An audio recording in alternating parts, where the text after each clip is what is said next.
ونستعينه ونستغفره ونؤمن به ونتوكل عليه ونعوذ بالله من شرور أنفسنا ومن سيئات أعمالنا من يهد الله فلا مضل له ومن يضلل فلا هادي له أشهد أن لا إله إلا الله وحده لا شريك له وأشهد أن سيدنا ونبينا ومولانا محمدا عبده ورسوله أرسله ربه بالحق بشيرا ونذيرا وداعيا إلى الله بإذنه وسراجا منيرا صلى الله تعالى عليه وعلى آله وصحبه وبارك وسلم تسليما كثيرا أما بعد فأعوذ بالله من الشيطان الرجيم بسم الله الرحمن الرحيم إن هذه أمتكم أمة واحدة وأنا ربكم فاعبدون. கண்ணியத்திற்குரிய அல்லாஹ்வின் நல்லடியார்களே, அல்லாஹுடைய அருளால் ரமதானுடைய மாதம் பல்வேறு அமல்கள் செய்வதற்கு ஒரு வாய்ப்பாக, ஒரு வரமாக அல்லாஹ் அமைத்து கொடுத்தான். ரமதான் முடிந்து நம்முடைய அமல்கள் எப்படி இருக்கிறது என்பதை, ரமதானுடைய அமல்கள் ஒப்புக்கொள்ளப்பட்டதா என்பதை நாம் சீர்தூக்கி பார்க்க கடமைப்பட்டிருக்கிறோம். பல்வேறு பிரச்சனைகள், பல்வேறு வகையான சோதனைகள் இந்த உம்மத்தை சூழ்ந்திருக்கிற ஒரு காலகட்டத்தில் நாம் இருக்கிறோம். தீர்வு தெரியாத ஒரு காலகட்டத்தில் இருக்கிறோம். பிரச்சனைகளை எப்படி எதிர்கொள்வோம், எவ்வாறு நாம் இந்த பிரச்சனைகளை எல்லாம் சமாளிப்போம் என்று நமக்கு தீர்வு சொல்வதற்கு ஒரு வழிகாட்டி இல்லை. அப்படியான ஒரு காலத்தில் நாம் இருக்கிறோம். உம்மத்துடைய புலம்பலை பார்க்க முடிகிறது. எதனால் இந்த சோதனை, ஏன் இப்படிப்பட்ட ஒரு சோதனை? இந்த உம்மத்தை அல்லாஹ் இந்த துனியாவிலே துன்பப்படுவதற்காக வேண்டியே அனுப்பியிருக்கிறானா என்றெல்லாம் கேட்கக்கூடிய ஒரு குரலையும் நாம் பார்க்கிறோம். உண்மை அப்படி அல்ல. இந்த உம்மத்து அல்லாஹ்வையும் அவனுடைய வேதத்தையும் அவனுடைய தூதரையும் நம்பியதற்காக துன்பப்படுகிற சமூகம் அல்ல. அல்லாஹ் அப்படித்தான் சொல்வான், மா அன்சல்னா அலைக்கல் குர்ஆன லிதஷ்கா, இந்த வேதத்தை நாம் இறக்கியது நீங்கள் துன்பப்படுவதற்கு அல்ல. உண்மையிலுமே இந்த உம்மத்து உலகத்திலே உயர்வனுடைய உச்சத்தை தொட்ட ஒரு சமுதாயம். அந்த உயர்வை உலகத்திலே வேற எந்த சமுதாயமும் தொட்டிருக்க முடியாது. கண்ணியத்தினுடைய சிகரத்தை தொட்ட சமுதாயம், ஆட்சி அதிகாரத்தினுடைய சிகரத்தை தொட்ட சமுதாயம். உலகத்தில் வேற எந்த சமூகமும் மிக நீண்ட நெடிய காலங்கள் உலகத்தினுடைய மிக நீண்ட நிலப்பரப்பை ஆட்சி செய்தது கிடையாது. அதுதான் உண்மை, வரலாறு. மற்ற யாராக இருக்கட்டும், இன்றைக்கு மத்தியில் இருக்கிற அரசு என்ன, ஒரு 10 ஆண்டுகள் முடிந்து அடுத்த 5 ஆண்டுகளுக்கான ஆட்சி அதிகாரத்தில் இருக்கிறது இல்லையா? அடுத்து இன்னும் எத்தனை வருஷம் இருப்பாங்களோ அவ்வளோதான். என்ன இருந்தாலும் இந்த சமுதாயம் 1300 ஆண்டுகள் உலகத்தை ஆட்சி செஞ்ச சமுதாயம். ஆங்கிலேயர்கள் எல்லா நாடுகளையும் கைப்பற்றினாங்க. எவ்வளவு காலம் ஆட்சி செஞ்சாங்க? ஒரு 200 வருஷம் அவங்களால தாக்கு பிடிக்க முடியல. 200 வருஷம் தாக்கு பிடிக்க முடியல. ஒரு 100 வருஷம் அப்படியே அடக்கி வச்சாங்க, அவ்வளோதான். அடுத்த 50 வருஷம் போராட்டங்கள். அதுக்கு அடுத்த 50 வருஷம் அவங்களே பல நாடுகளை விட்டு துண்டக்கான துணியக்கான ஓடி போயிட்டாங்க. முடியல அவங்களால. யோசிச்சு பாருங்க, உலகத்தில் யாருமே ஒரு 200 வருடத்திற்கு மேலே ஒட்டுமொத்த உலகத்தையும் ஆட்சி செஞ்சாங்களான்னா இல்லை. ஆனால் இந்த உம்மத்துடைய வரலாறை நீங்கள் எடுத்து பாருங்க. இந்த உம்மத்துடைய வரலாறு குலஃபாய் ராஷிதீன்களில் ஆரம்பித்து அப்படியே அவங்க ஆட்சி காலத்தில் வெவ்வேறு பகுதிகள் வெற்றி கொள்றாங்க. நபி ஸல்லல்லாஹு அலைஹி வஸல்லம் இருக்கும்போது பல பகுதிகள், சையதுனா அபூபக்கர்லானுடைய காலத்தில் பல பகுதிகள், உமர்லானுடைய காலத்தில் எண்ணிலடங்காத பகுதிகள். இப்படியே ஹிலாஃபத்து விரிவடைந்து அப்புறம் உமவியாக்களுடைய காலம், பிறகு அப்பாசியாக்களுடைய காலம், பிறகு ஆங்காங்கே கொஞ்சம் ஃபாத்திமியன்கள் ஆட்சி செஞ்சாங்க. பல்வேறு ஆட்சிகள். எப்படி பார்த்தாலும் பார்த்தீங்கன்னா 1300கள் வரைக்கும் உலகம் முழுக்க இஸ்லாமிய ஆட்சி பரவி இருந்தது. ஒட்டுமொத்த ஹிலாஃபத்து இல்லாவிட்டாலும் உந்துலுஸ்ல ஸ்பெயினில் 800 வருஷம், இந்தியாவில் அங்கும் இங்குமாக சேர்த்து மட்டும் 800 வருஷம், உலகத்தை எல்லாவற்றையும் தன் கட்டுப்பாட்டில் வைத்திருந்த துருக்கிய ஹிலாஃபத்துடைய காலம் 1924 வரைக்கும் இருந்துச்சு. அப்போ நீங்கள் கணக்கு போட்டு பாருங்கள், இவ்வளவு காலங்கள் ஆட்சி செய்கிற தகுதியும் ஆட்சி செய்யக்கூடிய எல்லோரையும் கட்டுப்படுத்தி வைத்திருக்கிற அந்த சக்தியையும் அல்லாஹ் முஸ்லிம்களை தவிர யாருக்குமே கொடுக்கல. இப்போ இவங்க இருக்கிறாங்க, 15வது வருஷத்தை நோக்கி போறாங்க. தாக்கு பிடிக்குமா தெரியாது, மற்ற மக்களே இவங்களுடைய ஆட்சியை ஏற்றுப்பாங்களா தெரியாது. அதான் நடந்துச்சு உலகத்தில். ஒரு 100 வருஷம்தான், அதுக்கு மேலே தாக்கு பிடிக்க. அப்படியானால் இந்த உம்மத்து தான் உலகத்தை அதிகமாக ஆட்சி செய்தவர்கள், அதிக நிலப்பரப்பை ஆட்சி செய்தவர்கள். கடந்த ஒரு 100 வருட காலங்கள் தான் இந்த உம்மத்தினுடைய வீழ்ச்சியினுடைய காலமாக பார்க்கிறோம். ஒரு 100 வருஷம்தான் இந்த உம்மத்துடைய வீழ்ச்சி அப்படிங்கிறது. இந்த 100 வருட காலங்களில் நாம் சந்தித்த இந்த வீழ்ச்சிக்கான காரணங்கள் நம்மை சார்ந்தது தான், நம்முடைய திட்டமிடாமை சார்ந்தது தான், நம்முடைய அரசியல் அறிவு குறித்த போதாமை சார்ந்தது தான், உலக பொது அறிவில் நாம் பின்தங்கியதன் காரணம்தான். எல்லாமே நாம தான் காரணம். ஏன் அப்படின்னு சொன்னா, இந்த சமுதாயத்தினுடைய வெற்றி, இந்த சமுதாயத்தினுடைய உயர்வு என்பது அல்லாஹ் வெறும் வணக்கத்தில் மட்டும் வைக்கல. வெறுமனே வணங்குங்க போதும், வணக்கமும் தேவை, இது ஆன்மீக பலத்தை தரும். அதே நேரத்தில் அறிவும் தேவை. எதிரிகளுக்கு எப்படி எதிரிகளுக்கு முன்னால் நிற்கணும், போராடணும், அறிவும் தேவை. ஆனால் இந்த உம்மத்து அந்த அறிவுலகத்தில் எல்லா விதமான அர்ப்பணிப்புகளையும் செய்து மேற்கத்தியர்களிடம் ஒப்படைத்து விட்டு இஸ்லாம் துண்டு துண்டாக நாடு நாடுகளாக பிரிந்தாங்க. சரி, அப்படி பிரிந்தவர்கள் ஏதாவது இராணுவ பலத்தை வச்சிருக்கிறாங்களா? இல்லை. ஆயுத பலத்தை வச்சிருக்கிறாங்களா? இல்லை. எதுவுமே இல்லாமல் பின்தங்கி இருக்கிற ஒரு சமுதாயமாக இன்றைக்கு நாம் இருக்கிறோம். உலகத்தை ஆட்சி செய்த சமூகம். ஒரு காலம் இருந்துச்சு, ஒரு முஸ்லிம் உலகத்தின் எந்த மூலையில் அவருடைய ஒடுக்கப்பட்ட குரல் கேட்குமேயானால், பாதிக்கப்பட்ட ஒரு முஸ்லிமுடைய குரல் கேட்டுச்சுன்னு சொன்னால் அன்னைக்கு தகவல் தொடர்பு சாதனம் இல்லாத காலம். ஆனால் அந்த குரலும் ஹலீஃபாவுக்கு வந்துடும், ஹலீஃபாவுக்கு வந்துடும். அது எத்தனை நாள் கழித்து வந்ததோ தெரியாது.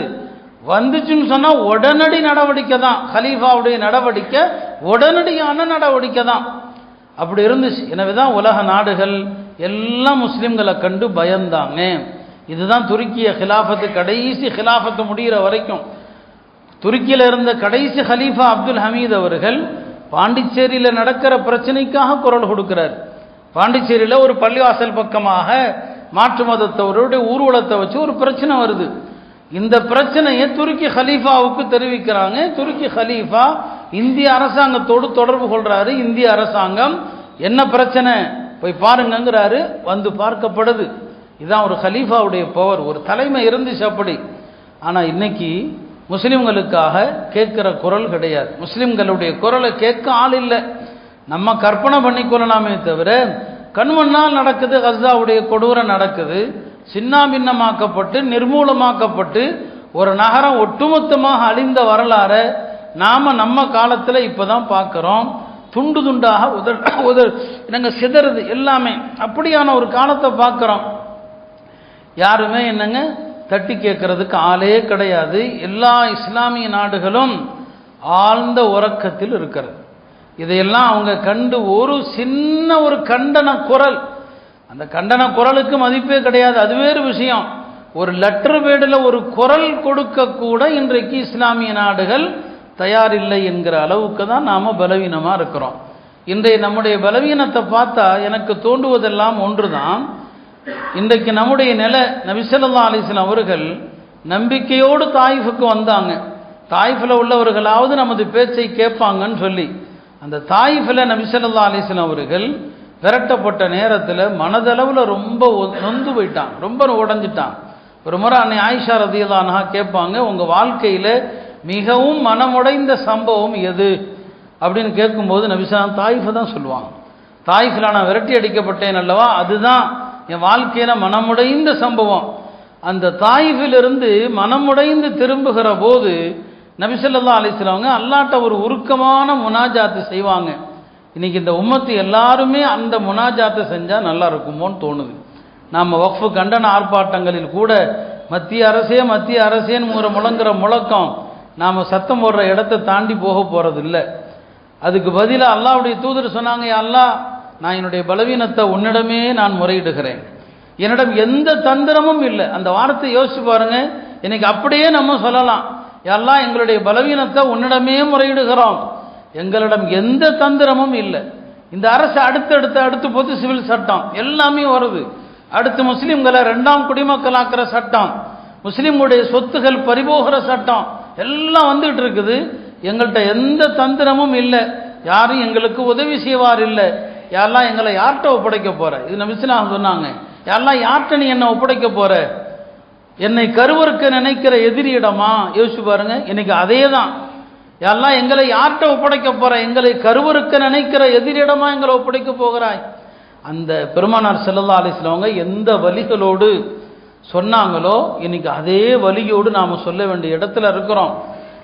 இந்த வார்த்தைகளை எல்லா கண்டன ஆர்ப்பாட்டங்களிலும் கொஞ்சம் சொன்னால் நல்லா இருக்கும்னு நினைக்கிறேன். யாரெல்லாம் எங்களை யார்கிட்ட ஒப்படைக்கிற? எங்களை வேரோடு அறுக்க ஒருத்தன் காத்துட்டு இருக்கிறானே அவன்கிட்டயா ஒப்படைக்கிற? இப்படி அல்லாட்ட சொல்லிட்டு கடைசியாக ஒரு வார்த்தை சொல்லுவாங்க. அதுதான் அந்த முனாஜாத்துடைய உச்சகட்டமான வார்த்தை. யாரெல்லாம் எது வேண்டுமானாலும் நடக்கட்டும், வக்ஃபு சட்டம் வரட்டும், என்ன வேணாலும் நடக்கட்டும், எது வேணாலும் எங்கள்கிட்ட இருந்து பறிபோகட்டும், உன்னுடைய பொருத்தம் மட்டும் பறிபோக விட வேண்டாம். நீ பொருந்தி கொண்டால் இந்த இழப்புகளையெல்லாம் நான் தாங்கிக் கொள்கிறேன் என்று நபி ஸல்லல்லாஹு அலைஹி வஸல்லம் அந்த முனாஜாத்தை அப்படிதான் முடிப்பான். எவ்வளோ அழகான முனாஜாத்து பாருங்க. இன்றைக்கு அந்த முனாஜாத்து தான் எனக்கும் உங்களுக்கும் தேவை. நம்ம தனிமையில் கூட்டத்தில் எல்லாம் நாங்கள் ரொம்ப பலவீனத்திலும் பலவீனமாக இருக்கிறோம். வரலாற்றில் உம்மத்து இவ்வளவு பெரிய பலவீனத்தை எந்த காலகட்டத்திலையும் சந்திக்கல. யாரெல்லாம் எங்கள்கிட்ட எந்த தந்திரமும் இல்லை, எந்த அரசியல் தந்திரமும் இல்லை. அரசியல் ரீதியான போராட்டங்கள், ஜனநாயக போராட்டங்கள் எதுவுமே முடியாது. ஏன்னா பல இடங்கள்ல ஜனநாயக போராட்டம் செய்தால் உங்களுக்கு புல்டோசர்கள் வரும் பதிலாக. எல்லாத்தையும் இழந்து நிற்பீங்க, எல்லாம் அழிஞ்சிடும், ஒன்றுமே இல்லை. எங்கள்கிட்ட தந்திரங்கள் இல்லை. ஏதோ தமிழ்நாடு மாதிரியான சில ஏரியாக்கள்ல கொஞ்சம் நாம மூச்சு விட முடிகிறது, கொஞ்சம் எதிர்ப்பை காட்ட முடியுது.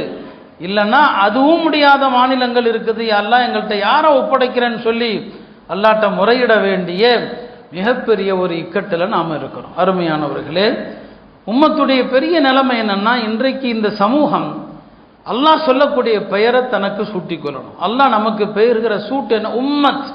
இன்ன ஹாதிஹி உம்மத்துக்கும், நீங்க எல்லாரும் உம்மத். நபி ஸல்லல்லாஹு அலைஹி வஸல்லம் அவங்க இந்த சமுதாயத்தை உம்மத்துன்னு சொல்லுவாங்க. நாம தேவபந்தி, பரேலவி, அஹ்ல ஹதீஸ், சலஃபி, இப்படி 1008 பெயர்களாக நாம பிரிஞ்சு கிடக்கிறோம். அல்லாஹ் சொல்கிற ஒரே உம்மத்துன்னு வாங்க. விளக்கம், மார்க்கத்தை விளங்குறதுல ஆளுக்கு ஒரு பார்வை. இந்த உம்மத்து ஒன்றுபடணும்னு சொன்னா ஒரே விஷயம்தான் இருக்கு. நல்ல பதிவு செய்யுங்க. உம்மத்து அவரவர் கொள்கையில் இருக்கட்டும். யாரும் நீங்க இன்னொருத்தருடைய கொள்கைக்கெல்லாம் வர வேண்டாம். உங்க நீங்க மார்க்கத்தை உங்களுடைய பெரியவர்கள் வழியா எப்படி புரிஞ்சீங்களோ அப்படியே இருந்துக்குங்க. அதை விட்டு கொடுத்து ஒற்றுமை கியாமத்து வரைக்கும் வராது. ஏன்னா கருத்து வேறுபாடு என்பது சஹாபாக்களிடம் இருந்து இருந்தது, 14 நூற்றாண்டுகளாக இருக்குது, கியாமத்து வரைக்கும் இருக்கும். கருத்தை ஒன்றுபடுத்த முடியாது. ஆனா உம்மத்து ஒன்றுபடலாம். உம்மத்து யாரு? கபர்ல கேட்கிற 3 கேள்வி. இந்த 3 கேள்விக்கு இந்த உலகத்திலே எல்லாரும் ஒரு பதில் தான் சொல்லுவோம். அவன் எல்லாரும் உம்மத். மன் ரப்புக்க, ஒமா தீனுக்க, ஒமன் நபியுக்க. கபர்ல இந்த 3 கேள்வி தானே. உன் ரப்பு யாரு? உன்னுடைய மார்க்கம் எது? உன்னுடைய நபி யாரு? இதான் 3 கேள்வி. இந்த 3 கேள்வியை தவிர கபர்ல நீ தேவபந்தியான்னு கேட்கப்படுமா? நீ பரேலவியான்னு கேட்கப்படுமா? நீ அஹ்ல ஹதீஸான்னு கேட்கப்படுமா? நீ சுன்ன ஜமாத்தான்னு கேட்கப்படுமா? இல்லையே. இந்த 3 கேள்விக்கு கபர்ல என்ன பதில் சொல்லுவீங்க? துனியால யார்கிட்ட வேணாலும் போய் கேளுங்க, எந்த முஸ்லீம்கிட்டையும் கேளுங்க. மன் ரப்புக்குன்னு கேட்டா என்ன சொல்ல போறான்? ஒரு தேவபந்திட்ட கேட்டாலும் அல்லாஹ் தான் என்னுடைய ரப்பு. காசிம் 400 சொல்ல போறாரு, அல்லாஹ் பாதுகாக்கட்டும். அப்படியே பதில் சொல்லுவாரு, அல்லாஹ் தான். உன்னுடைய மார்க்கம் என்ன? உலகத்தில் உள்ள 150 கோடி முஸ்லிம்களும் என்ன சொல்லுவான்? தீனியல் இஸ்லாம், என் மார்க்கம் இஸ்லாம். இல்லையா? உன்னுடைய நபி யாரு? உலகத்தில் உள்ள 150 கோடி முஸ்லிமும் சொல்லுவான் என் நபி முஹம்மது ஸல்லல்லாஹு அலைஹி வஸல்லம் அவர்கள். இந்த 3 கபர்ல கேட்கப்படுகிற 3 கேள்விக்கும் துனியால எல்லா முஸ்லிமும் இதே பதில் தானே சொல்லுவான். இந்த 3 பதிலும் சேர்ந்தவன் தான் உம்மத்து. அவ்வளவுதான். இந்த உம்மத்துங்கிற பேர்ல ஒன்றிணையுங்கள். அல்லாஹ் இந்த உம்மத்தை ஒரே உம்மத்துங்கிறான். இன்ன ஹாதிஹி உம்மத்துக்கும் உம்மத்தன் வாஹிதா, நீங்கள் ஒரே சமுதாயம். வஅன ரப்புக்கும் ஃபஅபுதூன், நான் தான் உங்க ரப்பு, என்ன வணங்குங்க. இதுல என்ன மாற்று கருத்து இருக்கு? எல்லா முஸ்லிம்களும் ஒன்று தானே. அதைத்தானே நீங்க ஹஜ்ஜில் பார்க்குறீங்க, 2 ஹரம்ல பார்க்குறீங்க. உலகத்தில் உள்ள பலதரப்பட்ட முஸ்லிம்களும் அங்க ஒன்னா சேர்றோம். இல்லையா? விதவிதமான தொழுகையை பார்க்குறீங்க, பிரச்சனையாக இருக்குது. இதுதான் எல்லா இடத்துலையும் வந்தால் போதும். அங்கே எல்லா விதமும் பார்க்குற ஒருத்தன் கையை கீழே போட்டு தொழுகிறான் இல்லையா? ஒருத்தர் கையை தூக்குறதே கிடையாது. ஒருத்தர் ருக்குக்கு போயிட்டு வந்து அல்லாஹ் அக்பர்னு சொல்லி திரும்ப கையை கட்டிக்கிறாரு. எல்லாம் இருக்குது. நபி ஸல்லல்லாஹு அலைஹி வஸல்லம் அவங்க வெவ்வேறு சந்தர்ப்பங்களில் இந்த முறைகளில் சில முறைகளில் தொழுதாங்க. அதிகமாக எதை செஞ்சாங்க? ஒவ்வொருத்தரும் ஒவ்வொன்றும் எடுத்துக்கிட்டாங்க. அவ்வளோதான். இப்போ இதெல்லாம் பார்க்குறீங்கள, மதீனால பார்க்குறீங்க, மக்கால பார்க்குறீங்க, ஹஜ்ஜில் பார்க்குறீங்க. ஒவ்வொரு முறைகள் இருக்குது. உம்மத்து வந்து இந்த ஹஜ்ஜில் பார்க்குற இந்த காட்சியை ஹஜ்ஜுக்கு பிறகு உலகம் முழுவதும் எல்லாருமே உம்மத்து தான். நமக்கடையில் மேடை போட்டு ஒருத்தனை தாக்காதீங்க. யார் மார்க்கம் சொல்வது என்று பேசாதீங்க. யாருடைய தனிப்பட்ட வாழ்க்கைகளையும் குற்றம் சொல்லாதீங்க. நம்முடைய அஸ்திவாரத்தை அழிக்கிறதுக்கு ஒருத்தன் பார்த்துட்டு இருக்கிறான். நாம ஒருத்தர் மீது ஒருத்தர் கல்லெறிஞ்சிட்டு உட்கார்ந்துருக்கோம். நம்முடைய அஸ்திவாரம் ஆட்டங்கானது இல்லையா? அஸ்திவாரம் ஆட்டங்காணுகிற நேரத்தில் உம்மத்து ஒருவர் மீது ஒருத்தர் மீது கல்லறியுது. நீ சரியா நான் சரியான்னு சொல்லி அல்லாஹ்வுடைய உதவி எப்படி வரும்? சலாஹுத்தீன் அய்யூபி ரஹிமஹுல்லா அவர்கள் இல்லையா, இஸ்லாமிய வரலாற்றில் ஒரு மகத்தான வீரர். பைத்துல் முகத்தஸ் 90 வருட காலங்கள் கிறித்தவர்களிடம் இருக்கிறது. மீட்டணும், யாரோ போராடி மீட்க முடியல. அவர் கையில் அதிகாரம் வருது.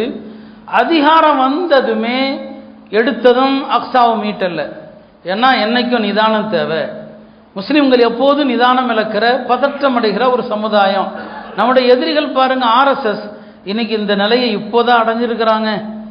அவருடைய ஒவ்வொரு எட்டும் நிதானம். 100 வருஷம் 1925 ஆர்எஸ்எஸ் ஆரம்பிக்கப்பட்டு நிதானம் நிதானம் நிதானம் நிதானம் எடுத்ததுமே பாபரி மஸ்ஜிதை இடிச்சாங்களா? இடிக்கல. அந்த நிதானம் தான் அவர்களுடைய திட்டமிடல் தான். சலாஹுத்தீன் அய்யூபி அவர்கள் ஆட்சி அதிகாரத்துக்கு வந்ததுமே அக்ஸாவை மீட்டல்ல. அப்போ எல்லாரும் கேட்குறாங்க, என்னங்க நீங்கள் அக்ஸாவை மீட்டெடுப்பீங்கன்னு நினச்சாங்க மக்கள்லாம், நீங்களும் ஆட்சிக்கு வந்த பிறகு அந்த முயற்சியில் இறங்காமல் இருக்கிறீங்களேன்னு சொல்லி அவங்க சொன்னாங்க. இல்லை, எனக்கு முன்னவர்கள் எப்படி தோல்வி அடைஞ்சாங்கங்கிறத நான் பாடமாக கற்கிறேன். அவங்கெல்லாம் தோற்றதுக்கு காரணம் அக்ஸாவை மீட்டெடுக்க போராடும் போது இந்த உம்மத்து பிரிஞ்சு கிடக்குது.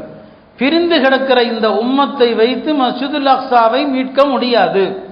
அதனால் நான் என்ன செய்ய போகிறேன்? முதல்ல எல்லாரையும் ஒன்றிணைக்க போகிறேன். அவர் காலத்தில் தரீகாக்கள், பல வகையான தரீகாக்கள் ஆளாளுக்கு பிரிஞ்சு கிடக்கிறாங்க. நோக்கம் என்னங்க? உள்ளத்தை பரிசுத்தப்படுத்துறது. அந்த வகையில் ஆன்மீக பெரியவர்கள் ஒவ்வொரு வகையான அந்த சூஃபி தரீகாக்களை ஒரு பிரிஞ்சு கிடக்கிறாங்க. சொன்னார், எல்லாரையும் ஒன்றிணைத்த பிறகுதான் அக்ஸாவை மீட்டெடுக்கும் போராட்டம்னார். எல்லா ஜமாத்தையும் ஒன்றுபடுத்தினார். அதான் அவருக்கு கிடைத்த முதல் வெற்றி. எல்லா முஸ்லீம்களையும் ஒன்றுபடுத்தினார். எல்லாரையும் ஒன்றுபடுத்திய பிறகு அக்ஸாவை மீட்டெடுத்தார். சில காலங்களில் சில போராட்டங்களில் பெரிய ரத்தம் சிந்தவில்லை, பெரிய ரத்தம் சிந்தல்ல, பல உயிர்களை பறிகொடுக்கல்ல, எந்த விதமான நட்டமும் இல்லாமல் உம்மத்தை ஒன்றுபடுத்தினார், அக்ஸாவை மீட்டெடுத்தார். அப்படியானால் இந்த உம்மத்துக்கான வெற்றி நம்முடைய உள்ளங்கள் எல்லாம் ஒன்றுபடணும். நபி ஸல்லல்லாஹு அலைஹி வஸல்லம் அந்த ஒன்றுபடலை தான் வலியுறுத்துவாங்க. அதனால தான் சொல்லுவாங்க, அல்லாஹ்வுக்கு பிடித்தமான அணிவகுப்பு 2ன்னு சொல்லுவாங்க. போர்க்களத்தில் முஸ்லிம்கள் அணிவகுத்து நிற்கிற காட்சி இருக்குது, அதை அல்லாஹ் ரசிக்கிறான். தொழுகையில் முஸ்லிம்கள் அணிவகுத்து நிற்கிறாங்களே, அதை அல்லாஹ் ரசிக்கிறான். அதனால நீங்கள் மலக்குகள் அல்லாஹ்வுக்கு முன்னால் அணிவகுத்து நிற்கும் போது நிற்பது போல நில்லுங்கள். மலக்குகள் எப்படி நிற்பாங்க? சேர்ந்து நிற்பாங்க, இடைவெளி இல்லாமல் நிற்பாங்க. நீங்களும் அப்படி நிற்காதீங்க. இடைவெளி விட்டால் கருப்பு ஆடுகள் உள்ளே வந்துடும் சொன்னாங்க. கருப்பு ஆடுன்னே சொன்னாங்க. நபி ஸல்லல்லாஹு அலைஹி வஸல்லம் சஃப்புகளை சரி பண்ணுவாங்க. கையில் ஒரு குச்சி வச்சுக்குவாங்க. நீங்கள் இப்படி தள்ளி நிலுங்க, கொஞ்சம் முன்னால் ஒருத்தருடைய மார்பு தள்ளி நிற்குது, கொஞ்சம் பின்னால் போன்னு சொன்னாங்க. சஃப்பை சீராக்குவாங்க ரசூல் ஸல்லல்லாஹு அலைஹி வஸல்லம். ஆனால் இன்னைக்கு சஃப்புகளை சீராக்குங்கள் அல்லாஹ் ரஹ்மத் செய்வானாங்கன்னு சொல்கிறதுக்கு பதிலாக செல்ஃபோனை அணைத்து கொள்ளுங்கள் அல்லாஹ் ரஹ்மத் செய்வானாங்கன்னு சொல்லணும். அப்படி தான் சொல்லுவோம். ரெண்டையும் சேர்த்து தான், செல்ஃபோனை அணைத்து கொள்ளுங்கள் அல்லாஹ் கருணை காட்டுவானாக. ஏன்னா ஒரு சில நேரங்களில் பொறுமை இழந்துடுறோம். நானும் கோவப்படக்கூடாது அப்படின்னு நினைக்கிறோம். ஆனாலும் சில நேரங்களில் தொடர்ந்து அடித்தால் ஒரு ஓதக்கூடிய இமாம் என்ன தான் செய்ய முடியும்? இப்போ என்னன்னு சொல்ல வந்தேன், இந்த சஃப்பில் நிற்கிறோம் இல்லையா, அது அல்லாஹ்வுக்கு பிடிக்கும். ஏன்னா ஒற்றுமை, எல்லாரும் நிற்கிறோம் இல்லையா, அது அல்லாஹ்வுக்கு பிடிக்கும். அதனால தான் அந்த சஃப்பாக நிற்கும் போது, இகாமத்து சொல்லும் போது, அந்த நேரத்தில் நீங்கள் கேட்குற துவா அல்லாஹ்ட்ட கபூல் ஆகிடும். இனிமேல் எல்லாருமே சஃப்பில் நிற்கிற நேரத்தில் இமாம் அல்லாஹ் அக்பர் சொல்றதுக்கு முன்னால 2 விஷயத்துக்காண்டி துவா செய்யுங்க. ஒன்று கஸாவுக்காக, 2வது இந்திய நிலைக்காக, நம்முடைய நிலைக்காக துவா செய்யுங்க. எல்லாரும் கவலைப்படும் போது அல்லாஹ்வுடைய அருட்கதவுகள் கண்டிப்பாக திறக்கும். அப்ப ஏன் இந்த சஃப்ல இடைவெளி விடாதீங்க. இடைவெளி விட்டீங்கன்னா உள்ளத்துல தாக்க வரும், உள்ளத்துல தாக்க வந்தா பிரிஞ்சிருவீங்கன்னு சொன்னாங்க. உம்மத்து இந்த ஐக்கியத்திற்கான காரணிகள் எங்க இருக்குது? ஒற்றுமைக்கான காரணம் எல்லாரும் தாங்க கருத்தை திணிக்க முடியாது. 2017 சென்னையில் ஒரு கல்லூரியில் ஒரு எல்லா கருத்தையும் நாங்கள் அரவணைக்கும் விதமாக உம்மத்து கருத்து வேறுபாடுகளை எப்படி அணுகணும் அப்படின்னு சொல்லி ஒரு கூட்டம் வச்சுருந்தாங்க. அப்போ அதில் நானும் கலந்து கொண்டேன். ஒரு கட்டுரை எழுதியிருந்தேன். கருத்து வேறுபாடுகள் சஹாபாக்கள் காலத்தில் இருந்துச்சு, நபி ஸல்லல்லாஹு அலைஹி வஸல்லம் காலத்திலையும் இருவேறு கருத்துக்கள் இருக்கும். பெருமானாரே மார்க்க விஷயத்தில் 2 கருத்துக்களை சொல்றத அங்கீகரிப்பாங்க. ஒரு சஹாபி ஒரு கருத்து, இன்னொரு சஹாபி இன்னொரு கருத்து. உன் கருத்துப்படி நீ இரு, உன் கருத்துப்படி நீ இரு. இது எங்கிருந்து இருக்கு? பெருமானார் காலத்திலிருந்து இருக்கு. உதாரணம் சொன்னா பயான் மிக நீளமா போயிடும். அங்க இருந்து இருக்கு. அந்த உதாரணங்களை எல்லாம் சொல்லி 2 கருத்து இருப்பது தவறு இல்லை, 2 ஜமாத்தா இருப்பது தான் தவறு. 2 கருத்து இருப்பது தவறு இல்லை, 2 ஜமாத்தா இருக்காத. கருத்து 2ஆ இருக்கலாம், அது ஒரு பிரச்சனையே கிடையாது.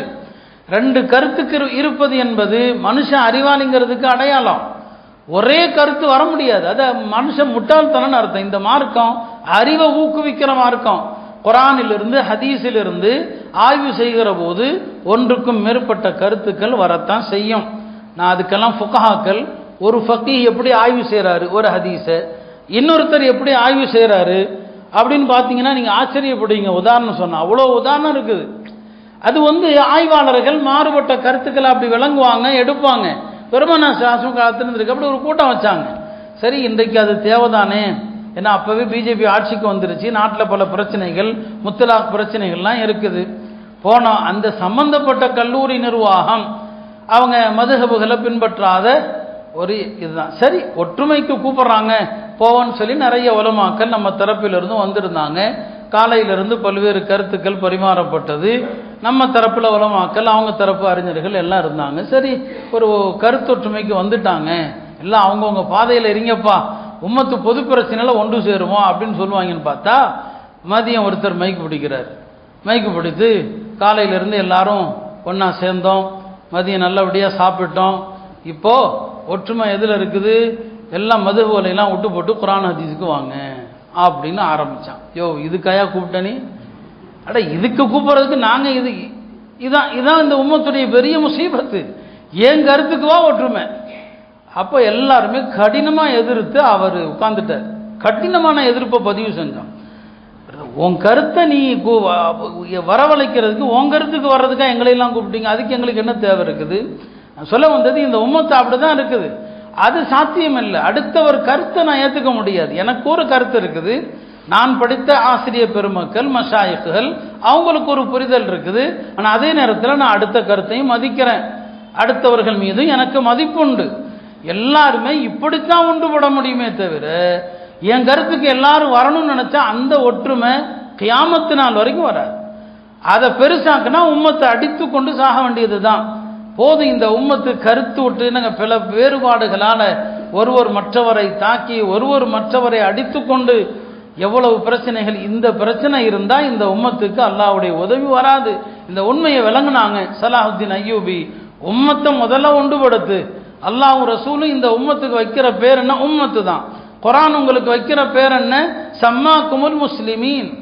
வேற எந்த சமுதாயத்துக்கும் அல்லாஹ் அந்த பேர் வைக்கல. குர்ஆன்ல அல்லாஹ் சொல்லுவான், அல்லாஹ் உங்களுக்கு முஸ்லிம்கள் என்று பேர் வச்சிருக்கிறான். நீ யாரு? முஸ்லிம்னு சொல்லு. இஸ்லாத்தில் இனவாதம் இல்லை.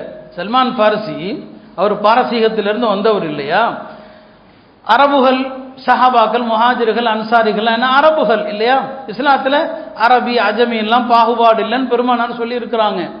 ஆனாலும் சில பேர் கொஞ்சம் அவரை சீண்டுவாங்க. சல்மான் பாரசியை, உங்கள் குடும்பம் எது, உங்கள் அத்தா யாரெல்லாம் கேட்பாங்க. அவர் அழகா பதில் சொல்லுவார், ஆனால் இப்னுல் இஸ்லாம், நான் இஸ்லாத்துக்கு பிறந்த மகன்பார். நான் இஸ்லாத்து எப்போ? நான் முஸ்லீம், அவ்வளோதான். முஸ்லீம்ங்கிறத விட பெரிய பெருமை இருக்குதா? இஸ்லாம் என்கிற இதை விட எனக்கு வேற குடும்ப பெருமை இருக்குதா? இதுக்கு மேலே பெருமை இல்லைப்பா, நான் இஸ்லாத்துக்கு பிறந்த ஒன்பர்.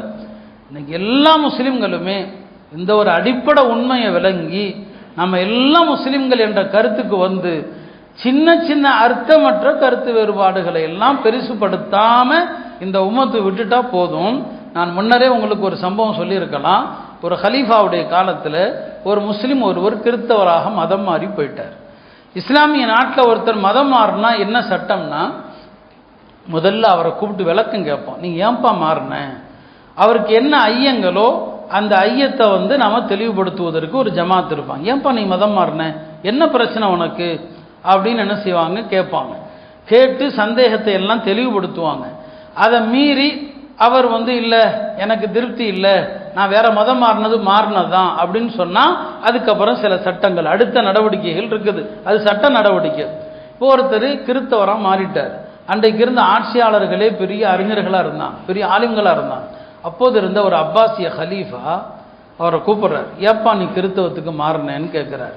இப்போ அவர் சொன்னார், ஆமாங்க, என்னங்க ஒரே குரான்ங்கிறீங்க, ஒரே நபிங்கிறீங்க, இந்த இமாம் ஒரு சட்டம் அந்த இமாம் ஒரு சட்டம், அப்போ முஸ்லீம்கள் எல்லாம் ஒரு குரான் ஒரு நபினா ஆளுக்கு ஒரு சட்டம் சொல்கிறாங்களே, அது எப்படி, அதனால் நான் கிறிஸ்தவத்துக்கு போயிட்டேன்னு சொல்லி. அப்போ அந்த ஹலீஃபா சொன்னார், இதுதான் நீ வந்து கிறிஸ்தவத்துக்கு போனதுக்கான காரணம்னு சொன்னால், அப்படியானா நீ கிறிஸ்தவ மதத்தை தேர்ந்தெடுத்தது அதை விட கேவலமாச்சப்பா. ஏன்னா இங்கே கருத்து வேறுபாடு இருக்குது, ஆளுக்கு ஒரு கருத்தை சொல்கிறாங்க, இதுதான் உனக்கு பிரச்சனையா சொல்லிட்டு சொன்னார். எப்பா நம்மள்கிட்ட கருத்து வேறுபாடு அல்லாஹ் யார் என்பதில் கிடையாது. அல்லாஹ் யாருங்கிறதுல முஸ்லீம்கள்கிட்ட கருத்து வேறுபாடாங்க இருக்குது. ஒரே கருத்து தான், எல்லாம் அல்லாஹ் ரப்பு ஒருத்தன் தான், அதில் யாரும் சண்டை போடுறதில்லை. நபி யாரு அத்தனை முஸ்லீம்களும் சொல்லுவோம் முஹம்மது ஸல்லல்லாஹு அலைஹி வஸல்லம். இதில் கருத்து வேறுபாடு இருக்குதா இல்லை. வேதம் எது குர்ஆன், இதில் கருத்து வேறுபாடு இருக்குதா இல்லை. எல்லா முஸ்லீம்களும் ஒரு அல்லாஹ் தான், ஒரு நபி தான், ஒரு குர்ஆன் தான், ஒரு ஹதீஸ் தான்ப்பா. நமக்கிடையிலே கருத்து வேறுபாடு குர்ஆனில் மாறுபட்ட குர்ஆன்லாம் கிடையாது. ஹனஃபிக்கு ஒரு குர்ஆன், ஷாஃபிக்கு ஒரு குர்ஆன்லாம் கிடையாது. எல்லாம் ஒரே குர்ஆன் தான் வச்சிருப்போம். அந்த குர்ஆனுடைய விளக்கத்தில் ரெண்டு கருத்து. ஹதீஸ் ஒன்று தான், ஷாஃபி ஹனஃபி எல்லாருக்கும். அந்த ஹதீஸுடைய விளக்கத்தில் ரெண்டு கருத்து.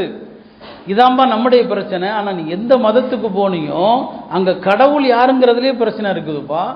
கடவுள் ஒருத்தனா மூணு பேரா, அதிலே பிரச்சனை இருக்கு. ஈசா அலைஹிஸ்ஸலாம் கடவுளா, கடவுளுடைய மகனா, மூன்று கடவுள்களில் மூணாவது கடவுளா, அதிலே பிரச்சனை இருக்குது. நீ இங்கே பிரச்சனை இருக்குன்னு அங்கே போனியே, அங்கே கடவுள்லே பிரச்சனை இருக்குதுன்னாரு. அவனுக்கு அப்படியே மண்டையில் பட்டுன்னு ஏறிடுச்சு. அப்போதான் உடனே அவன் சொன்னான், அஷ்ஹது அல்லா இலாஹ இல்லல்லாஹ் வ அஷ்ஹது அன்ன முஹம்மதர் ரசூலுல்லாஹ் வ அஷ்ஹது அன்ன ஈசா ரசூலுல்லாஹ், ஈசா அல்லாஹ்வுடைய தூதர் தான், வ அஷ்ஹது அன்னக கலீஃபத்துல்லாஹ், நீ அல்லாஹ்வுடைய கலீஃபா தான் நீங்க அப்படின்ட்டார். முஸ்லீம் ஆகிட்டார். புரியுதுங்களா? கருத்து வேறுபாட்டை என்னங்க சிம்பிளாக சொல்லி கொடுத்தான். கருத்து வேறுபாடு ஆரம்பத்திலிருந்து இருக்குது. இமாமாக நான் தொழு வைக்கிறேன், பின்னால் நிற்கிறீங்க, நீங்கள் ஃபாத்தியா ஓதணுமா ஓதக்கூடாதா, ரெண்டு கருத்து இருந்துச்சு. ஒரு இமாம் ஓதணும், ஒரு இமாம் ஓதக்கூடாதுன்னு சொல்லுவாங்க. அப்போ ஒரு தாபியிட்ட போய் அவருடைய மாணவர் கேட்குறாரு, நான் ஓதட்டுமா ஓத வேண்டாமா? அவங்க சொன்னாங்க, நீ ஓதுவதை தேர்ந்தெடுத்தால் சில சஹாபாக்கள் ஓதி இருக்கிறாங்க, அதுவும் சரிதான். ஓதாமல் நிற்கிற அமைதியாக இருப்பதை தேர்ந்தெடுத்தால் சஹாபாக்கள் சிலர் ஓதல்ல, அதுவும் சரிதான். இதெல்லாம் ரெண்டு கருத்து அன்னையிலிருந்து இருக்குது, கியாமத் வரைக்கும் இருக்கும். அது ஒன்றுபடாது, அதில் ஒற்றுமை வராது. ஒற்றுமை என்பது நான் சொன்ன அடிப்படை, ஒரு அல்லாஹ் தான், ஒரு நபி தான், ஒரு மார்க்கம் இஸ்லாம் தான். இந்த பேர் முஸ்லிம் என்கிற ஒரு பேர் தான் நம்மை ஒன்றுபடுத்துமே தவிர ஜமாத்துகள் ஆளுக்கு ஒரு பேர். எத்தனை ஜமாத்து பிரிவினை என்று போய் தமிழ்நாடு தௌஹீது ஜமாத்துன்னு வச்சான், இந்திய தௌஹீது ஜமாத்துன்னு வச்சான், சரிங்களா? இப்போ என்னமோ தேசிய தௌஹீது, இன்னும் புது புது தௌஹீதுகள். தௌஹீதுனாலே ஒன்று, ஆனால் தௌஹீது இப்போ 10 போய் கிடக்கு. தௌஹீதுனாலே ஒன்று தான், அது 10 போய் கிடக்கு. அருமையானவர்களே, இந்த உம்மத்து இப்படி நாட்டில் நடக்கிற இவ்வளவு பிரச்சனைகளுக்கு மத்தியிலையும் மார்க்கத்தினுடைய உட்பிரிவுகளில் சண்டை போட்டால் அல்லாஹ்வுடைய நுஸ்ரத்தை நாம் எப்படி எதிர்பார்க்க முடியும்? எனவே அல்லாஹ்வுடைய நுஸ்ரத்தை பெறுவதற்கு, உதவியை பெறுவதற்கான அல்லாஹ் ஒரு நியதி வச்சிருக்கிறான். இந்த உம்மத்து உள்ளங்களால் ஒன்றுபடணும். உம்மத்துக்கு யாருக்கு ஒன்று நடந்தாலும் உம்மத்துடைய உள்ளங்கள் எல்லாம் வலிக்கணும். இந்த உம்மத்து ஒரு கட்டடத்தை போலன்னு சொல்லுவாங்க. கட்டடம் செதஞ்சா உரிமையாளர் தானே கவலைப்படணும்.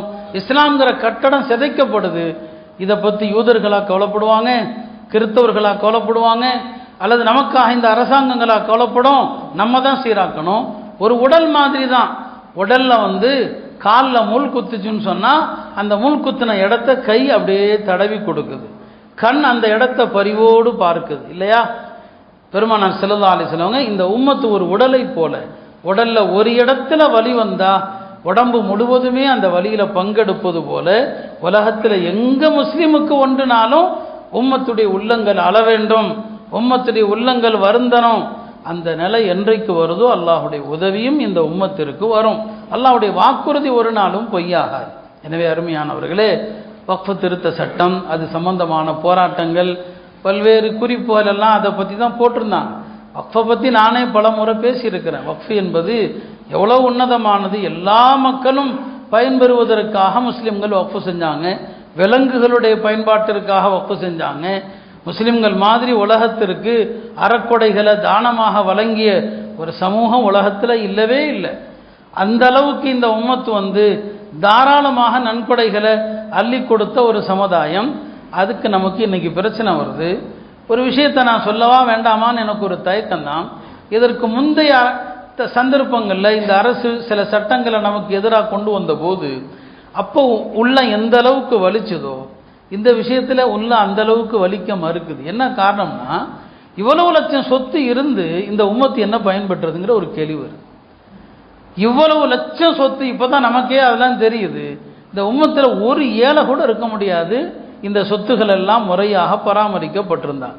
எவ்வளோ பெரிய அநியாயம், எவ்வளோ பெரிய அக்கிரமம் நடந்திருக்குது. இவர்களுடைய நோக்கம் வேற, அது நமக்கு தெரியுது. இதெல்லாம் இந்த சொத்துக்களை எல்லாம் அபகரிக்க இவர்கள் திட்டம் போடுறாங்க. ஆனால் இது நாள் வரைக்கும் அபகரித்து வச்சிருந்தது யாரு? இந்த சொத்துக்களை யார் பறிச்சாங்க? எவ்வளோ பெரிய ஒரு வருத்தத்துக்குரிய விஷயம். ஆனாலும் இந்த சட்ட நடைமுறைக்கு வந்துச்சுன்னா பேராபத்து தான். நம்முடைய மஸ்ஜிதுகள், மதரசாக்கள் எல்லாமே ஒரு ஆபத்தான ஒரு சூழ்நிலை தான். அதனால தான் நாடு முழுக்க வட இந்தியாவிலையும் ஜமியத் உலமா சார்பாக பெரிய ஆர்ப்பாட்டங்கள், முஸ்லீம் பர்சனல் லா போர்டு எல்லாமே சேர்ந்து எதிர்ப்புகளை பதிவு செய்ய சொல்கிறாங்க. மாநில ஜமாத்துல் உலமாவும் வரக்கூடிய 13ஆம் தேதி எல்லா மாவட்டத்தினுடைய தலைநகரங்களிலேயும் ஒரு பெரிய கண்டன ஆர்ப்பாட்டம் வச்சிருக்கிறாங்க. கண்டன ஆர்ப்பாட்டங்களில் சில மணி நேரங்களில் சில கருத்துக்கள், சில முழக்கங்களோடு முடிஞ்சிடும். நான் சொன்னது போல அந்த சில மணி நேர ஆர்ப்பாட்டங்கள் நிரந்தர தீர்வு பெற்றுத்தராது. எதிர்ப்பை பதிவு செய்யணும். நம்மால் நம்முடைய நாட்டில் அனுமதி அளிக்கப்பட்ட ஜனநாயக வழிமுறையில் நாம் எதிர்ப்புகளை பதிவு செய்யணும். ஆனால் அதே நேரத்தில் கூட்டத்துக்கு போயிட்டு வந்ததோடு எல்லாம் சரியாயிடும்னு நினைக்கக்கூடாது. ஒரு நிரந்தர தீர்வு என்ன இல்லையா? நிரந்தர தீர்வு ஆர்எஸ்எஸ் இந்த நாட்டை தம் கட்டுப்பாட்டில் கொண்டு வருவதற்கு எவ்வளவு நீண்ட கால திட்டம் தீட்டினாங்க. அந்த சூழ்ச்சியை நாம் விளங்கி இருக்கிறோமா? நான் பல தடவை சொல்லியிருக்கிறேன். மௌலானா அபுல் ஹசன் அலி நதீவி ரஹமத்துல்லாஹி அலைஹி இந்த நாட்டில் என்ன நடக்கும் அப்படிங்கிறத அவங்க இறந்தது 1999. இப்போ இறந்த 26 வருடங்கள் ஆயிடுச்சு. அவங்க ஒஃபாத்தாகி அவங்க ஆட்சி செய்த காலத்தில் அன்னைக்கே சொன்னாங்க இந்தியா ஸ்பெயின் ஆக போகுது. நம்ம அன்னைக்கு சுதாரிச்சிருந்து அன்னைக்கே அரசியல் தீர்வுகளை கண்டிருந்தா இந்த நிலைமை ஏற்பட்டிருக்குமா? மௌலானாவுடைய ஒரே ஒரு விஷயத்தை நான் படிக்கிறேன். நீங்கள் அவங்க சொன்ன காலம் எது, இன்னைக்கு இந்தியா எப்படி இருக்குது, அப்படி ஆனால் எவ்வளோ பெரிய தீர்க்க தரிசன வார்த்தைங்கிறத பாருங்க. இப்போ அல்லாஹ் நல்லடியார்களை கொண்டு அவங்களுக்கு அல்லாஹ் உதிக்க செஞ்சிருக்கிறான். அவங்களுடைய ஞானத்தில் உதிச்சிருக்கு இந்தியா இப்படிலாம் நடக்கும்னு சொல்லி. இப்போ அப்படிலாம் அன்னைக்கு நாம நினைச்சிருந்தா அன்னைக்கு முடிவெடுத்த இப்படி வந்திருப்போமா? கண்டுக்கல்ல. அந்த மாதிரிலாம் சொன்னப்போ பைத்தியக்காரத்தனமாக இருக்குது. இதெல்லாம் நடக்குமா, இதெல்லாம் நடக்குமா, இதெல்லாம் நடக்குமா? அதில் அவங்க சொல்கிற வார்த்தையை பாருங்க. இந்திய இஸ்லாமிய சமூகம் அன்றைக்கு அவங்க வாழ்ந்த காலத்தில் இந்திய இஸ்லாமிய சமூகம் இதற்கு முன் சந்திக்காத மிகவும் பாதகமான சூழ்நிலையில் இருக்கிறது. இன்னைக்கு ஹஜரத் இருந்தால் என்ன சொல்லியிருப்பாங்க யோசிச்சு பாருங்க. அவங்க வாழ்ந்த காலத்தில் சொல்கிறாங்க.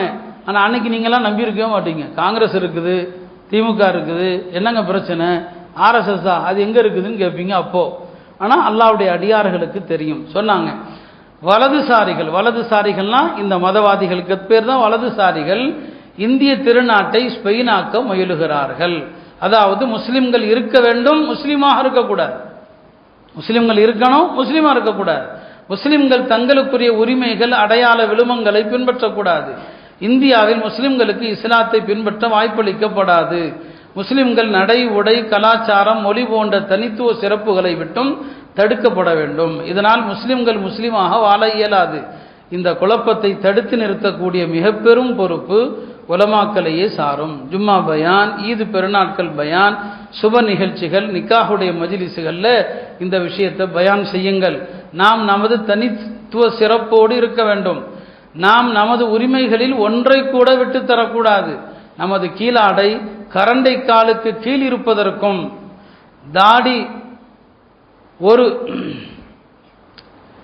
தாடியை கொஞ்சம் குறைத்து கொள்ளலாம் என்ற நிலைக்கும் வரக்கூடாது. நாம் முழுமையாக ஷரியத்தை பின்பற்ற வேண்டும். எல்லா நிலையிலும் ஷரியத்தை நிலைநாட்ட வேண்டும். நமது பாடத்திட்டம் ஷரியத்தாக இருக்க வேண்டும். நாம் நமது பிள்ளைகளுக்கு ஏகத்துவத்தை கற்பிக்க வேண்டும். உள்ளத்தில் ஆழமாக பதிய வைத்துக் கொள்ளுங்கள். இன்றைய காலத்தின் மிக பெரும் சூழ்ச்சி ஒரே கலாச்சாரம். ஹஜ்ரத் சொல்லி 50 வருஷம் ஆச்சு.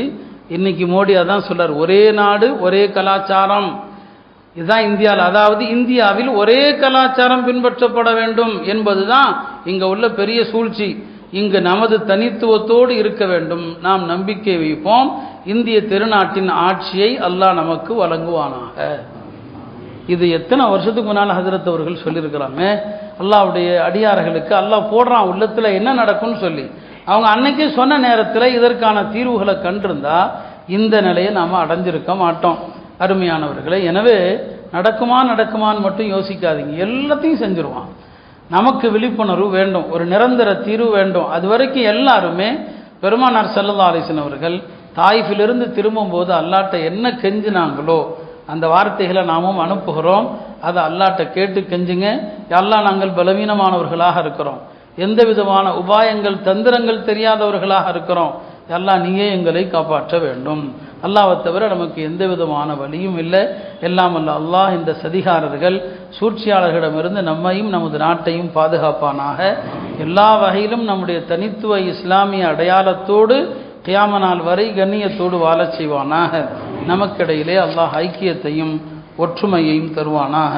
வாஹிரு தஅவானா அல்ஹம்துலில்லாஹி ரப்பில் ஆலமீன்.